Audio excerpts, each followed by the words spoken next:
Hey guys, welcome back to my channel. My name is Renee. As you already know, your favorite vampire. Yeah. Anywho, today story time, yeah.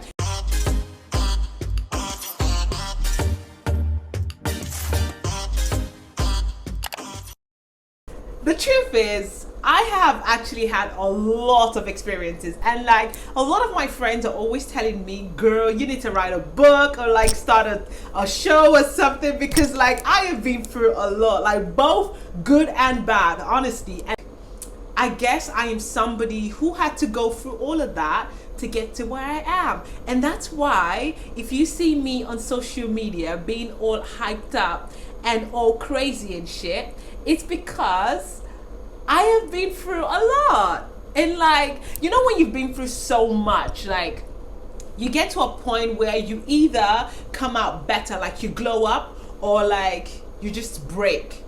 And breaking was never an option for me, darling. It was never an option. Did I just spit on myself? Did you guys see that? Anyway, so this story is about my exes, right? So I have dated, you know, I've dated. This relationship, yeah, I'm sorry. If you see this, I'm sorry. I have to tell my people. I have to tell my people about it. I'm sorry, you know, but like, anyway, so I was dating this guy at the time who was so young, right? And I was dating him for donkeys, like years. I think we dated for, in total, maybe about 8-9 years. But like, everyone knew us, right? So he breaks up with me, and I was beside myself. I'm like, God, like that was the one time in my life till today that I felt heartbreak. Like my heart squeezed. Let me tell you what heartbreak is like.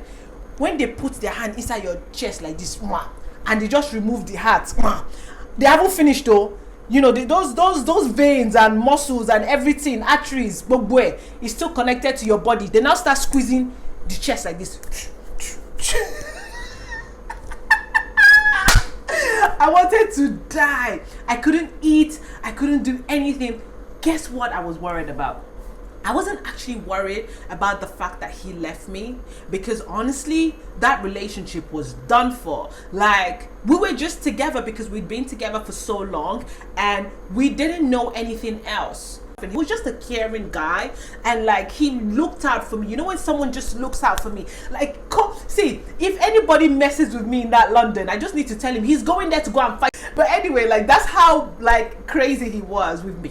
So when he left me, what I was most worried about was, oh my God, people are going to say that I'm a fool. People are going to say that I lost. People are going to say that I couldn't even keep a man. Like all of these thoughts were going through my head. And like, I was just so upset. I was so depressed and everything. Like he would even come over. Obviously it was hard for him to break up with me as well. But like he would come over and we would have sex, and then he would leave again. And I would think, okay, you know, this is, you know, I'm being, you know, maybe we're going to get back together. And then I'll ask him in like maybe a week later, oh babe, so are we getting back to him? But like, no, like I just like I just wanted to see you. And I'm like, so why did we have sex? And he's like, I thought you wanted it. And oh my God, like, see, it's but anyway, the cocoa of the matter is now that I now became the side chick. Apparently he met another girl, a much younger girl, and he wanted to be with her. And his main thing was that this girl was not popular, and I was popular. Like people started knowing me because, you know, I was getting older and I was moving with some, you know, crowd. I was like, I do to buy, you know. So people started knowing me. So he was like, oh, she's more popular. She's not popular, and you know, you're too popular. I don't like girls that are out there. Long story short, that is how this guy now makes me the side chick.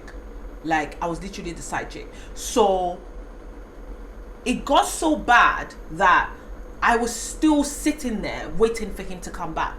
Like literally waiting for him to come back. And in my mind, I was like, hold on. Is this person going to come back? It got to a point where I had to ask again, like, okay, so are we ever going to get back together or not?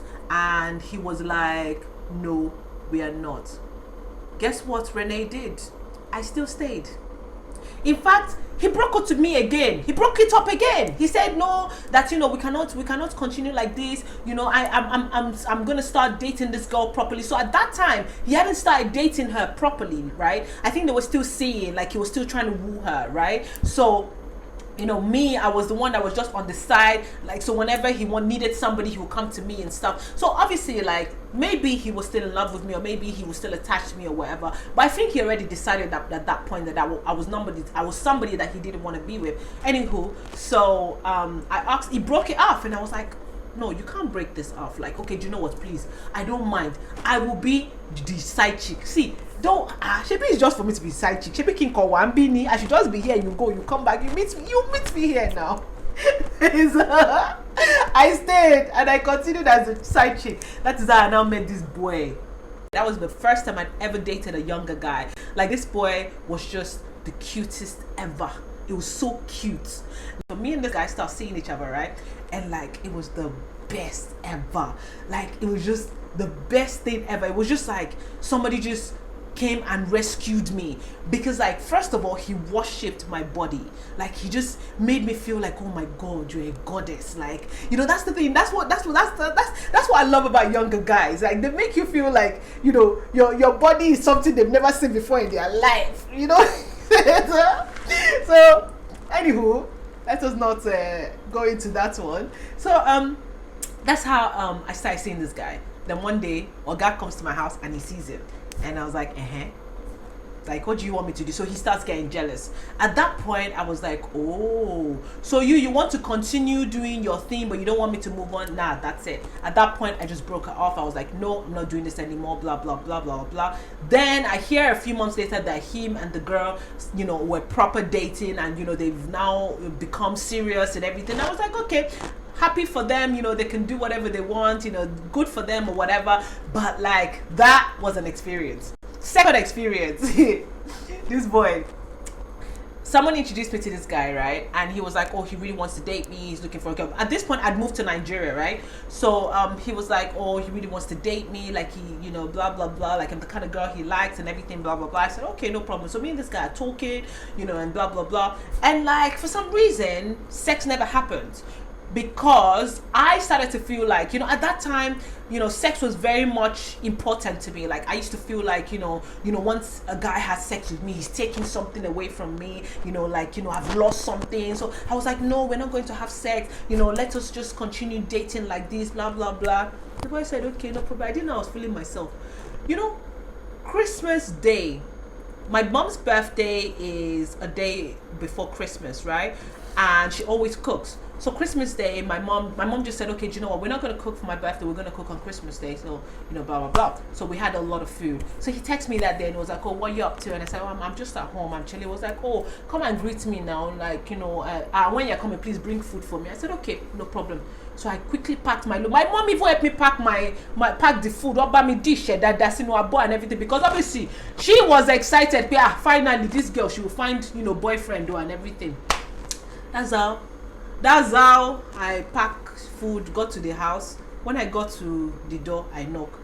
This boy came to the door, collected the food, and he said, oh, okay, I'll see you later.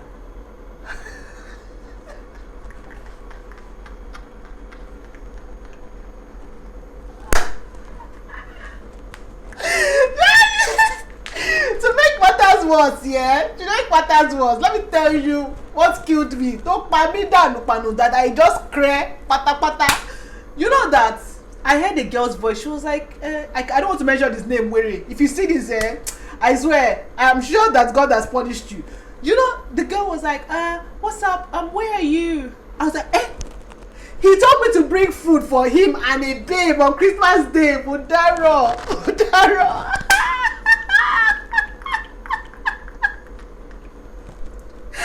Do you know what I did? I just packed my things. I just carried my bag and I left.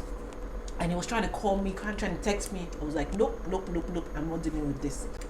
The next experience, I was actually dating this guy. And from the get-go, I knew that there was something dodgy about our relationship, because like he didn't want to introduce me to his siblings, and they all live together. And like whenever his mom is around, he will be hiding me. It's like, we are in our 20s, kilo shele. Like what is going on? Like, why are you hiding me from your mom? Why are you hiding me from your siblings? So like he'll sneak me into the house, take me out of the house, man.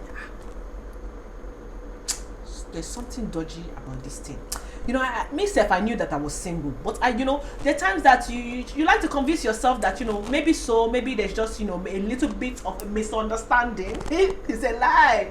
What you are feeling is the truth. It's the truth. You know that you are single, but you don't want to accept it. So I said, okay, let me not conclude. Let me just, see how it goes, right? One day, this guy tells me to cook for him, right? At that time, hey, professional cook, Nimi. In fact, when I'm dating a guy, I'll go to his house, clean the whole house. Mama bale, mama mop, mama cook, mama fold that shop. Anything you want to eat, is it moi moi, asaro, akara? Tell me, I will make it for you. That's how my life was. But don't get it. I've turned to honor. Listen, ask your Yoruba friends what honor is. Anyway, as I was rushing to take the food to him, I was driving.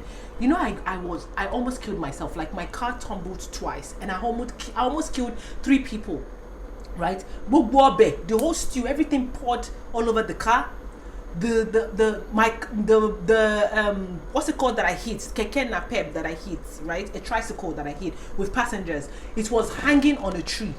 The people that were inside the tricycle, they were injured, their hands, like seriously, this was not funny. Like this was the most horrifying experience that I've ever had in my life, right? And it was just like, oh my God, I literally could have died. So my best friend comes to come and meet me at the scene.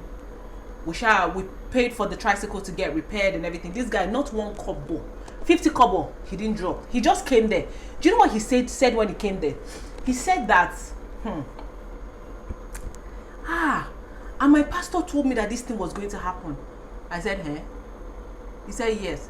He said his pastor said that he shouldn't marry me, and that if he marries me, he will die. And secondly, that an accident was going to happen. That an accident was going to happen to me. I was like, and you didn't tell me. What kind of evil person is this? But anyway, at that time, I was still dumb, right? So I still went ahead, and I was still trying to see how I could salvage my relationship, even though this guy didn't help me in any way. He wasn't there for me emotionally, he wasn't there for me financially. He just deleted himself from my life. Like, I was like, what is going on? But when they say that when your heart's been broken before, it can never be broken again. So my heart wasn't broken, but I was just like, oh my God, like, what is this? I really thought that I'd found a husband. So I moved on with my life, right? Who did I hear from 2 months later? This guy. Hey babe, how are you? I wasn't talking to him at first. More shake me, got punished. You don't ever call me. This. Finally, I decided, okay, you know what? Let me speak to this guy, right? So, hold on. I thought they told you that, you were going to die if you dated me. It was like, let's leave all that one. I was like, leave Kinney. Leave Kinney. You told me that your pastor, the day that I had an accident, the day that I almost died, you told me and my best friend that your pastor said that you were going to die. So what are you talking about? I was like, no. I just cut him off. At that point, I was just like, nope, never. Like, these men are insane. That's the end of my story time. I have plenty more, not about men, but other stories, like things that have happened to me, that have shaped me into this amazing, wonderful woman that you see before you. So that's it. So I hope you enjoyed that, guys. Please guys, don't forget, please, whenever you like my video, you're telling YouTube that I should be recommended to other people, right? So please do me a favor and always like my videos. And if you haven't already subscribed, please, I am begging you, subscribe, please. Thank you so much for watching, guys, and God bless you. Have a wonderful day.